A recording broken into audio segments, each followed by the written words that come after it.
Les gens qui ont du succès font une liste de tout ce qu'ils ont à faire. Et avant qu'ils commencent à travailler, ils définissent les priorités sur la liste. Dans cette vidéo, Brian Tracy, l'un de mes premiers mentors, nous fait découvrir le pouvoir qui se cache derrière des habitudes.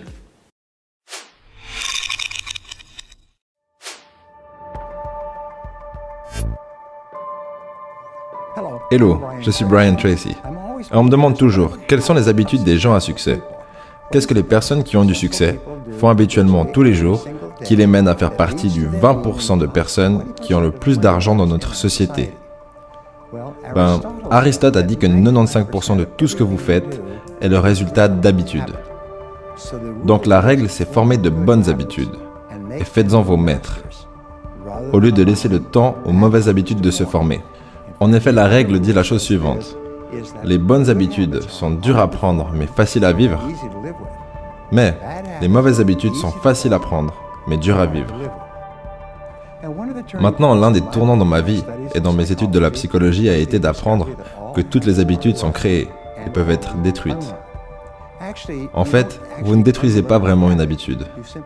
Vous remplacez simplement une mauvaise habitude par une bonne habitude qui est plus efficace et qui a plus d'impact. Et comment est-ce que vous développez une bonne habitude? Vous développez une habitude grâce à la répétition. Presque tout ce que vous faites depuis le moment où vous vous levez le matin est le résultat d'habitudes. Donc commencez à vous poser la question, quelles seraient les meilleures habitudes à avoir? Donc vous l'avez compris, on ne supprime pas une mauvaise habitude, on la remplace par une bonne habitude. D'ailleurs, on parle de ça dans notre livre Motivation Kit de survie qui se trouve dans la description et qui est gratuit. Peu importe. Donc comment remplacer une mauvaise habitude par une bonne habitude? Déjà, il faut comprendre de quoi est constituée une habitude. De 3 éléments. 1. Le déclencheur. 2. La routine. Et 3. La récompense. Par exemple, vous êtes fumeur, quelque chose vous stresse dans votre environnement, donc ça c'est le déclencheur. Vous allez rentrer dans votre routine qui est de fumer une clope, ce qui va vous offrir une récompense hormonale lorsque vous avez fumé votre clope. Et donc ça c'est une mauvaise habitude.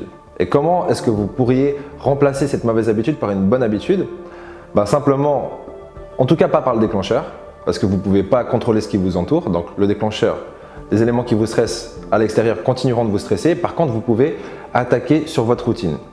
Et du coup, au lieu d'aller fumer une clope, vous pouvez vous dire, c'est beaucoup moins sexy, mais vous pouvez vous dire, chaque fois que quelque chose me stresse, je vais m'arrêter, fermer les yeux et respirer 6 fois profondément. Ce qui changera votre système hormonal et qui vous aidera à vous sentir mieux. Comme il le disait, c'est beaucoup plus simple d'adopter de mauvaises habitudes et plus compliqué d'adopter de bonnes habitudes. Mais ces bonnes habitudes vous aideront sur le long terme et sont beaucoup plus saines pour vous. Maintenant, j'ai écrit un livre qui s'appelle Les habitudes à $1 million. Il contient 12 chapitres pour 12 aspects de la vie. Et dans chaque chapitre, il y a entre 20 et 30 habitudes. Mais laissez-moi vous en donner quelques-unes parmi les meilleures. Numéro 1. Développez l'habitude d'établir votre liste d'objectifs tous les jours. Qu'est-ce que ça veut dire? Ça veut dire que lorsque vous allez vous coucher le soir, pensez à vos buts pour la journée à venir. Faites une liste chaque jour pour tous les buts que vous allez accomplir durant la journée. Gardez un journal et écrivez vos buts sur une base régulière. Quand vous repassez à travers votre journée, pensez à vos buts. Quand vous parlez à d'autres personnes, pensez à vos buts. Vous le savez, vous devenez la chose à laquelle vous pensez le plus souvent. Vous accomplissez les choses auxquelles vous pensez le plus souvent. Donc toutes les personnes à succès et tous les riches pensent à leurs objectifs la plupart du temps. Deuxième habitude, soyez orienté résultat. Les personnes qui sont orientées résultat sont toujours en train de penser à la chose la plus importante qu'ils peuvent faire maintenant pour atteindre le résultat le plus important. Les gens qui ont du succès font une liste de tout ce qu'il y a à faire. Et avant qu'ils commencent à travailler, ils définissent les priorités sur la liste. Voilà une méthode pour devenir quelqu'un qui est orienté résultat. En fait, ça peut changer votre vie.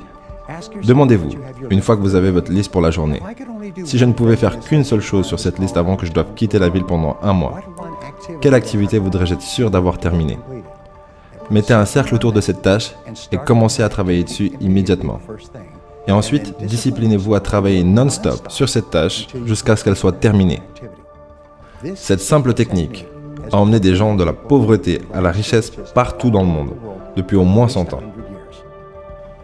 Prenez votre tâche la plus importante et commencez à travailler dessus immédiatement. Et ensuite, disciplinez-vous à rester sur cette tâche jusqu'à ce qu'elle soit terminée.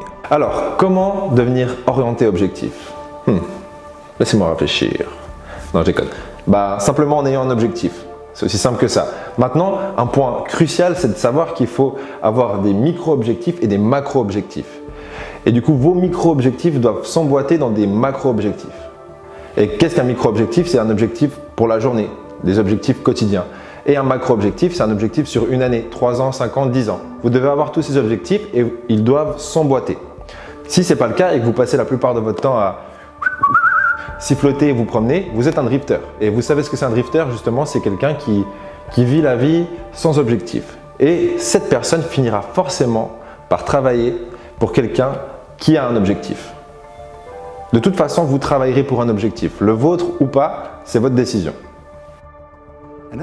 Une autre habitude que vous pouvez établir, c'est de devenir orienté personne. Réalisez que tout ce que vous allez accomplir dans votre vie sera avec l'aide ou le soutien ou la coopération d'autres personnes. Donc pensez toujours, de quoi les gens ont besoin et qu'est-ce qu'ils veulent de ma part? Comment est-ce que je peux aider les gens pour qu'ils veulent m'aider en retour? Si vous êtes dans la vente, les meilleurs vendeurs pensent à leurs clients tout le temps. Ils pensent à qui sont leurs clients et à qu'est-ce que veulent leurs clients. Et ils se demandent comment ils peuvent les aider au mieux et comment ils peuvent les aider encore plus aujourd'hui. Dans leurs relations, les gens à succès sont concentrés sur les personnes les plus importantes dans leur monde, autant personnellement que professionnellement. Une autre habitude que vous pouvez adopter, c'est de rester orienté santé. Pensez à votre santé la plupart du temps. Pensez à manger moins de nourriture, mais également à mieux manger. Pensez à vos activités physiques journalières. Pensez à obtenir beaucoup de repos. Souvenez-vous que pour avoir du succès dans notre monde compétitif, vous aurez besoin de beaucoup d'énergie.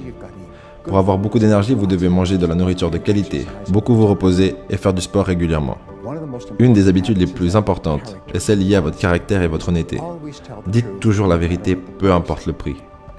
Et la dernière caractéristique, la dernière habitude, c'est l'autodiscipline. J'ai écrit et j'ai parlé à ce sujet pendant des années et des années.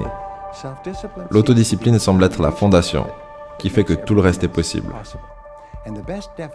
Et la meilleure définition pour l'autodiscipline, c'est que l'autodiscipline, c'est l'habilité de vous faire faire ce que vous êtes censé faire, quand vous êtes censé le faire, que vous ayez envie de le faire ou pas. Vous savez, tout le monde peut le faire quand il a envie de le faire. C'est quand vous n'avez pas envie, mais que vous le faites quand même, que vous développez gentiment cette autodiscipline qui rend tout le reste possible. Donc pour être certain que vous n'avez pas regardé cette vidéo pour rien, je vous laisse aller dans les commentaires et écrire quelle est l'habitude, la bonne nouvelle habitude que vous allez instaurer dans votre vie dès maintenant. Donc prenez peut-être un instant et choisissez une bonne habitude. Idéalement, si cette bonne habitude remplace une mauvaise habitude, c'est parfait.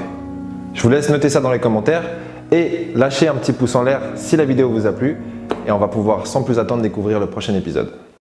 S'il choisit la pilule bleue, il s'endormira et quand il se réveillera, tout sera exactement comme d'habitude. S'il choisit la pilule rouge, il découvrira enfin la vérité. Et je suis ici aujourd'hui pour vous donner cette pilule rouge.